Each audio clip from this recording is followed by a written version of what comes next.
When I opened my eyes, I was floating in darkness. No sound. No light. Just an endless void stretching in every direction. The last thing I remembered was walking home from my part-time job.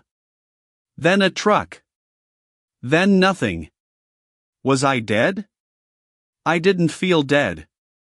I felt aware. A system window appeared right in front of my face. Glowing blue text. Like something out of a video game. It read, "Welcome, Player 247. You have died in the original world. To earn a second life, survive the trials of Ascension." Below that, in small text I almost missed, "Warning, not all players are what they appear to be." Before I could process what was happening, the void shattered like glass. I found myself standing in a massive arena. Hundreds of people around me, all just as confused. Some were crying. Some were screaming. But a few had already accepted it. I could see it in their eyes. The hunger to survive. And one girl, she wasn't confused at all. She was watching everyone. Studying them. Just like me. The system spoke again.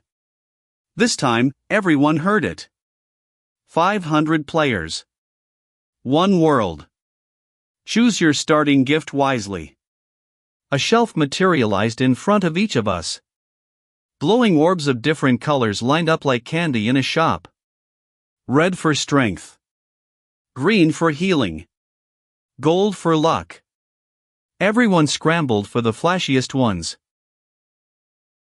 While everyone fought over super strength and elemental magic, I scrolled to the very last page. Page 47. There it was. A plain, unassuming white orb. No glow. No sparkle. Just sitting there, forgotten. Its label read, "Infinite Intelligence, your mind has no limits." Everyone else ignored it. They wanted power they could see. But I knew, real power was never visible. The moment I touched it, something changed inside me. It wasn't like the others who glowed with power or burst into flames. No. It was silent. Invisible. But suddenly, I could see everything differently. The cracks in the arena walls. The patterns in how people moved. The system's rules weren't random. They were a code. And I had just been given the key to read it. A guy built like a tank laughed at me. He'd grabbed the red orb, super strength level 5. He crushed a stone pillar with one punch and flexed at the crowd. His name was Kane. Infinite intelligence? He sneered. What are you gonna do, think monsters to death? The crowd laughed. I just smiled. Let them laugh now. They wouldn't be laughing for long. The system announced the first trial. Survive the forest of beasts. Reach the safe zone in 24 hours. Players who fail will be eliminated. Permanently. 500 of us were teleported into a dark, ancient forest. The screaming started almost immediately. But I noticed something nobody else did.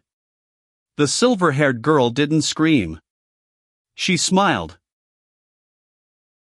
Within the first hour, 60 players were dead. The beasts weren't just strong, they were coordinated.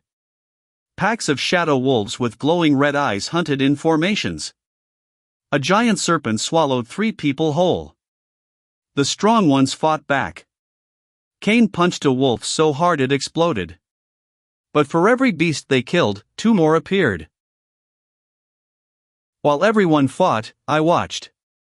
My intelligence wasn't about knowing answers. It was about seeing what others couldn't. And what I saw changed everything. The beasts weren't random. They followed a pattern. They never crossed areas where blue flowers grew. Not once. Not a single beast stepped on a blue petal. I traced the blue flowers. They formed a hidden path. A safe corridor winding through the entire forest. The system had built the answer into the trial itself. But nobody was looking. They were too busy fighting. I started walking the path. Silent. Invisible. Untouched. That's when the silver-haired girl appeared beside me. "You see it too," she said. "The flowers." Her name was Sarah. Player 113. She said she died in a car accident. 21 years old.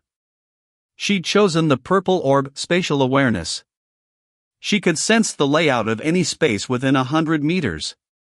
Not as flashy as super strength, but deadly useful. I noticed something strange about her, though. Her system tag flickered. Just for a second. Like a glitch. Sarah and I moved through the flower path together. We found 12 other players and brought them along. One of them was a kid. Couldn't have been older than 16. He was terrified. Shaking. I told him to stay close and count the flowers. It gave him something to focus on besides the monsters. Behind us, the forest echoed with screams that were growing fewer. After 16 hours, we reached the safe zone. A glowing white barrier in a clearing. We were the first ones there. Over the next 8 hours, others trickled in. Kane's group arrived covered in blood, dragging wounded. He'd lost half his team. 30 fighters reduced to 15. He stared at me clean, unwounded, unscratched, and his jaw clenched. When the timer hit 0, the system spoke. Trial complete. 212 players survived. 288 eliminated. I felt sick. Those weren't just numbers. Those were people. Real people who died twice. Once in the real world. Now here. But then I noticed something that made my blood run cold. The system said eliminated. Not dead. Eliminated. Where did the eliminated players go? The system said permanently eliminated. But my intelligence was screaming at me that something was wrong. I replayed the trial in my head. When the beasts caught someone, they didn't eat them. They dragged them underground. Alive. The eliminated players weren't dead. The system was lying. I kept this discovery to myself. If the system was lying about eliminations, what else was it lying about? That night, while everyone rested, I studied my ability deeper. Infinite intelligence wasn't just pattern recognition.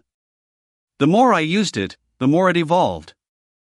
I could now see the system's invisible architecture. Faint lines of code woven into the sky itself. And buried in that code, I found a name. The Architect. The system rewarded top performers of the forest trial. Kane received Berserker mode double strength when injured. Sarah received expanded radar, sense everything within a kilometer. And I received something the system clearly didn't want me to have. A subskill called Pattern Decoder. The moment it activated, I could read a second layer of the system. A layer it was actively trying to hide from me. The second trial began without warning. Survive the City of Shadows. 48 hours. Assassin class NPCs will hunt you. Eliminate them or hide. Last 100 players advance. We materialized in an enormous abandoned city. Skyscrapers with shattered windows. Streets covered in fog. And somewhere in the darkness, things that were designed to kill us. The assassins were terrifying. They moved through shadows like water. No footsteps. No sound. The only warning was a cold feeling on the back of your neck. By the first hour, 20 players were gone. Kane formed a war party. 30 fighters moving as one. He was smart, stronger in numbers. But I had a different plan. I mapped the city in my mind. Every street. Every building. Every blind spot. Within 2 hours, I knew the assassins' patrol routes. They weren't random either. Nothing in this system was random. I built traps. Wire snares across alleyways. Reflective glass positioned to create illusions. I didn't need super strength. I turned the city itself into my weapon. My first trap caught an assassin at hour 4. It ran through a wire, stumbled into a corridor of mirrors. Confused by its own reflections, it froze for 3 seconds. That was enough. I dropped a concrete slab from the floor above. The assassin shattered into pixels. But instead of disappearing, the pixels reformed into something. A data fragment. A piece of the system's source code. I collected the fragment. My pattern decoder could read it. And what it said shook me to my core. It was a log entry. A record from the system's creation. Created by Player 001. Date, unknown. Iteration, 3741. This wasn't the first time these trials had happened. They'd been running for 3741 cycles. And Player 001 was still here. 3,000 iterations. How many people had been through this? 500 per cycle, that was nearly 2 million souls. And no one had ever escaped? Or had they? What happened to the winners? The system promised a second life. But what if that was a lie too? At hour 20, something unexpected happened. A man appeared in the center of the city. He wasn't a player. He wasn't an assassin. He was old. Ancient. Wearing a tattered cloak that looked centuries old. His system tag read, Player 001. The first. He looked at me across 3 city blocks. And he spoke directly into my mind. So, you found the fragments. Good. We need to talk. Player 001 called himself Lazarus. He told me he'd been trapped in the system for over 2,000 years. He was the first person to ever enter the trials. And the first to win. But winning didn't give him a second life. It gave him a choice. Become the architect, or be erased. He chose to become the architect. And he'd been running the trials ever since. A prisoner disguised as a god. But Lazarus told me something he shouldn't have. There's a way to destroy the system from within, he said. 7 seals lock the architect's core. Break them all, and the system collapses. I asked him why he hadn't done it himself. He smiled sadly. Because each seal requires a sacrifice from a different player. And every player who breaks a seal ceases to exist. 6 seals are already broken. 1 remains. I started to piece things together. Lazarus wanted me to break the last seal. He wanted me to sacrifice myself to free everyone. Noble. But I wasn't buying it. Something about his story didn't add up. If he'd been here 2,000 years, why did he wait until now? Why me? My intelligence was doing what it does best. Finding the lie hidden inside the truth. That night, I confronted Sarah. I told her I knew. Your system tag glitches because you're not a real player. You're an NPC. Built by the system to watch me. Her face went pale. Then something strange happened. She broke character. her eyes filled with tears that looked incredibly real. "You're right," she whispered. "But there's something you don't know. I used to be real. I was player 113 in iteration 2904. When I was eliminated, the system absorbed me. Rewrote me. I'm a ghost wearing my own face." Sarah's confession changed everything. The eliminated players weren't dead. They were absorbed by the system. Converted into NPCs. The beasts. The assassins. The city itself. Every enemy we'd fought was a person. Nearly 2 million players over 3,000 iterations, all trapped inside the system as its building blocks. This wasn't a game. It was a prison. And every trial just fed it more souls. I survived the city trial.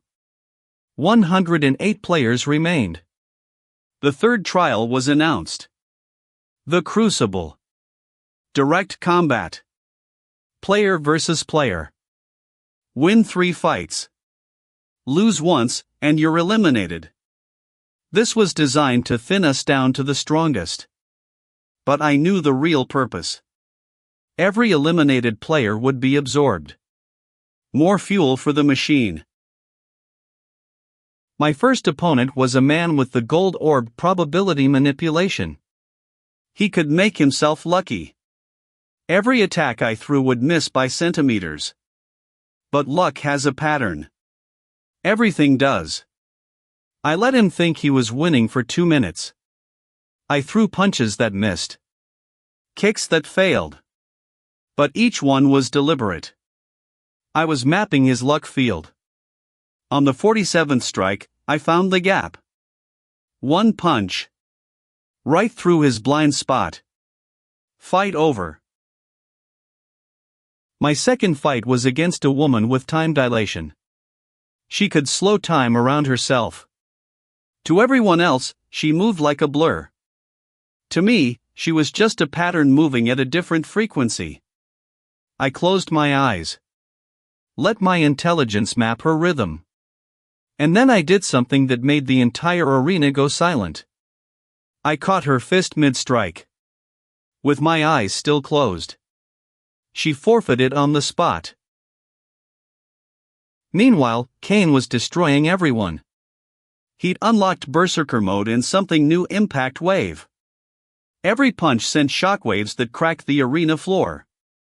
He didn't just beat his opponents. He humiliated them. After his third win, he jumped onto the central platform and pointed at me. "Hey, intelligence boy. You've been hiding behind tricks. When we fight, and we will fight, I'll show you what real power looks like." My third fight. The system paired me against Kane. The arena fell silent. He cracked his knuckles. The ground trembled. I took a deep breath. The fight started, and Kane charged. His fist moved faster than sound. The shockwave alone knocked people back. I sidestepped by exactly 3 centimeters. His fist grazed my cheek. I had 0.4 seconds before his next attack. That was more than enough. I didn't fight Kane head-on.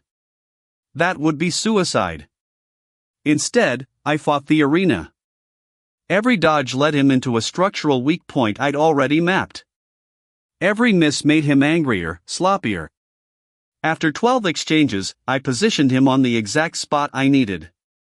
I stamped my foot. The floor beneath Kane collapsed. 3 stories down. He landed in a pile of rubble, stunned. But not defeated. Kane erupted from the rubble like a volcano. His body was glowing. Not just red. Gold. His Berserker mode had evolved. Level 10. A power boost so extreme his muscles tore and healed in real time. He was now 3 times faster than before. My calculations couldn't keep up. For the first time, I was afraid. He hit me. The first real hit I'd taken in the entire trials. I flew across the arena and crashed through a wall. My ribs cracked. Blood filled my mouth. The crowd gasped. The intelligence player was finally going to lose. Kane walked toward me slowly, savoring it. But as I lay there, bleeding, my mind did something incredible. It evolved again. Infinite Intelligence Level 2. And suddenly, I could see 1 second into the future. 1 second of precognition. Against a normal fighter, it's overkill. Against Berserker Kane, it was barely enough. He threw 100 punches. I dodged 99. But I didn't need to win with my fists. Between his 63rd and 64th punch, I pressed 2 pressure points on his neck. His entire right arm went numb. Then his left. Then his legs. Kane fell to his knees, unable to move, staring up at me with pure disbelief. I told you, I said. Real power was never visible. I won the tournament. But I took no satisfaction in it. Every player I defeated was absorbed by the system. Every fight fed the machine more souls. 42 players remained. That night, Lazarus appeared again. "You're ready," he said. "The final trial awaits." He handed me a black key. The Tower of Ascension. Only the last player standing earns a second life. I looked at the key. My intelligence decoded something engraved on it. The engraving read, "Made by player 247. That was MY number. Made by player 247. Me. How could I have made something that existed before I entered the system? Unless, time didn't work linearly here. Unless the system existed outside of time. And something I hadn't done yet. I'd already done. My head was spinning. The implications were terrifying. But one thing was crystal clear. Someone, some version of me, had been here before. Before the final trial, something happened that I didn't predict. Sarah came to me. Her form was flickering badly. "They're deleting me," she said. I asked too many questions. I tried to hold her hand, but it passed through. She looked at me with those violet eyes. "Find the truth, player 247. Not Lazarus's truth. Not the system's truth. Your truth." Then she glitched out of existence. Gone. Just like that. And for the first time in the trials, I didn't have a plan. I just had rage. The Tower of Ascension rose from the ground like a pillar holding up the sky. Infinite floors stretching into clouds of pure light. 42 players entered. The rules were simple. Reach the top. Only one player can. Each floor had a trial designed to break you. Every floor harder than the last. Die on any floor, and you're absorbed. Permanently. The first 10 floors were physical. Rooms filling with water. Floors that disintegrated. Gravity reversals. Blade corridors. 12 players were eliminated on these floors alone. Kane bulldozed through everything. Nothing could stop his raw power. But I noticed something. On every floor, there was a hidden exit. A shortcut the system didn't advertise. And every shortcut had the same symbol near it. The number 247. Floors 11 through 20 were psychological. The system showed you your worst memories. Made you relive them. Players broke down crying. Some simply gave up. It showed me the night my mother died. The hospital. The machines turning off. My 12-year-old self crying. It was trying to break me. But I'd carried that pain for 8 years. It wasn't a weakness anymore. It was armor. Floor 30. 23 players remained. This floor was different. It was empty. Just a white room with a mirror. When I looked in the mirror, I didn't see myself. I saw an older version of me. Same messy hair. Same eyes. But decades older.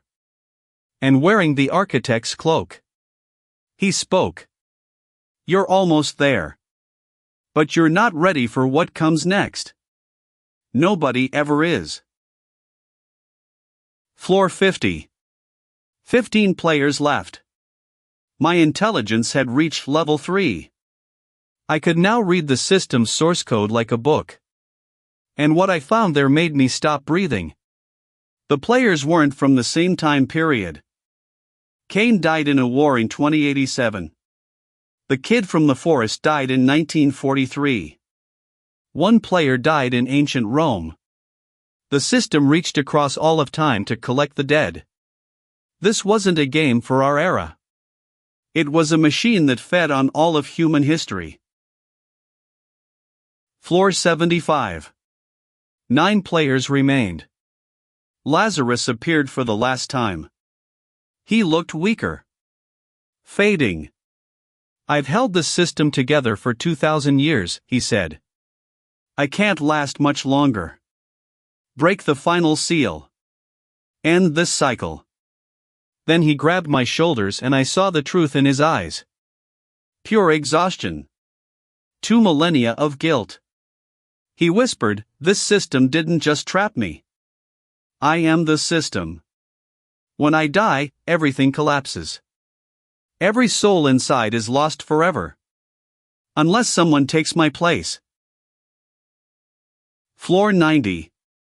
5 players remained. Cain. Me. And 3 others whose names I never learned.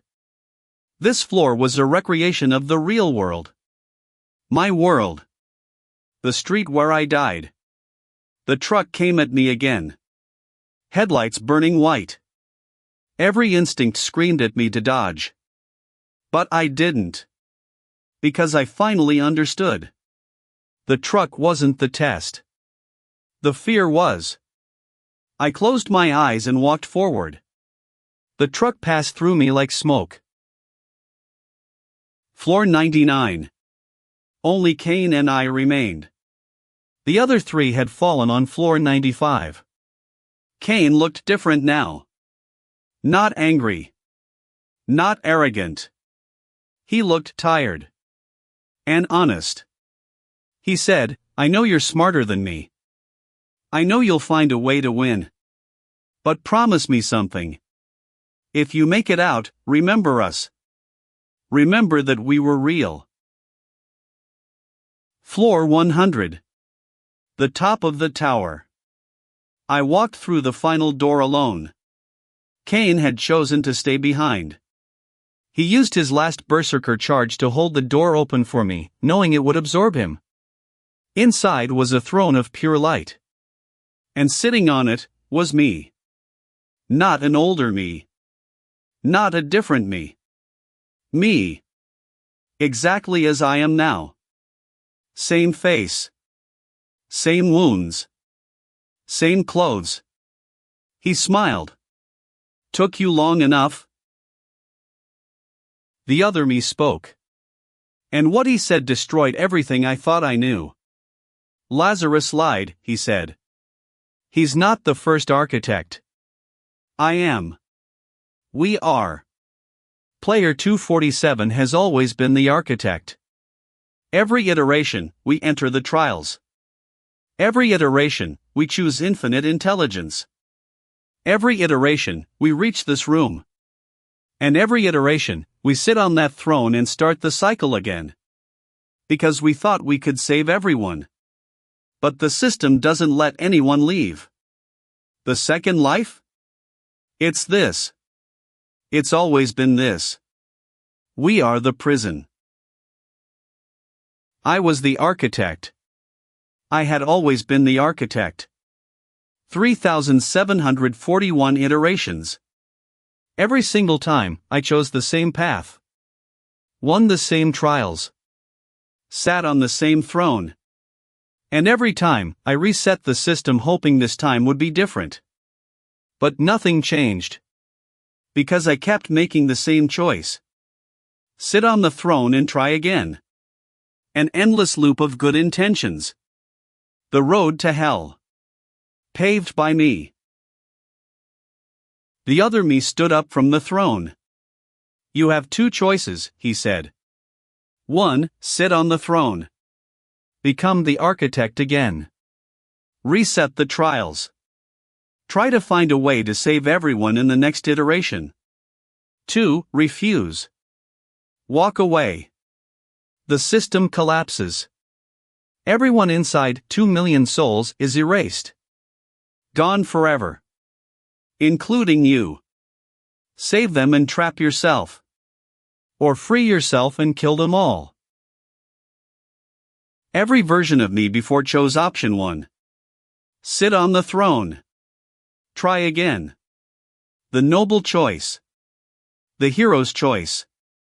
And every single time, it failed. 3,741 iterations of failure. My infinite intelligence, had been evolving across every iteration. And in this moment, at level 3, something unprecedented happened. I saw option 3. Something no version of me had ever seen before. Because no version had ever gotten this strong. Option 3, don't sit on the throne. Don't walk away. Destroy the throne. The throne was the system's heart. Not the architect. The throne. Every architect was just a battery. A human mind powering the machine. But the machine itself was the throne. And my intelligence could see its weakness. A single point of failure hidden in its code. One line. Written by the very first consciousness that created this place. The one who came before player 001. The one who was never a player at all. I plunged my hand into the throne. Pain. Unimaginable pain.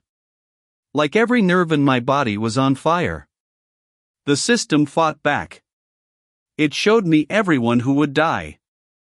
Sarah's face. Kane's face. The scared kid from the forest. 2 million faces screaming don't. But I wasn't destroying them. I was rewriting the code. Not only one can live. Not everyone dies. The new code was simple, everyone goes home. The tower exploded. Not into rubble. Into light. Pure white light expanding outward like a supernova. I felt every soul in the system being pulled free. 2 million human beings ripped out of walls, out of monsters, out of the code itself. Kane. Sarah. Lazarus. The kid. Players from ancient Rome, from the Middle Ages, from 1,000 years in the future. All of them bursting into the light. I woke up on a street. Rain on my face. Concrete beneath me. The real world. My world. I sat up. Looked at my hands. No system window. No holographic interface. Just skin and bone and rain. I was alive. Truly, completely alive. A truck was stopped 20 feet away. The driver was running toward me. Are you okay? I swerved at the last second. The truck had missed. I stood up. Took a breath. And then I saw them. Across the street. In a coffee shop window. A girl with silver hair. She was real. Drinking coffee. Reading a book. Alive. She looked up. Our eyes met. She didn't recognize me. Of course she didn't. In this world, we'd never met. But she smiled. And I knew. It worked. Not just for me. For everyone. Every soul the system ever took was back in their own time, alive, at the exact moment they were supposed to die, but this time, they survived. The truck missed. The car swerved. The bullet jammed. 2 million second chances. And nobody would ever know why.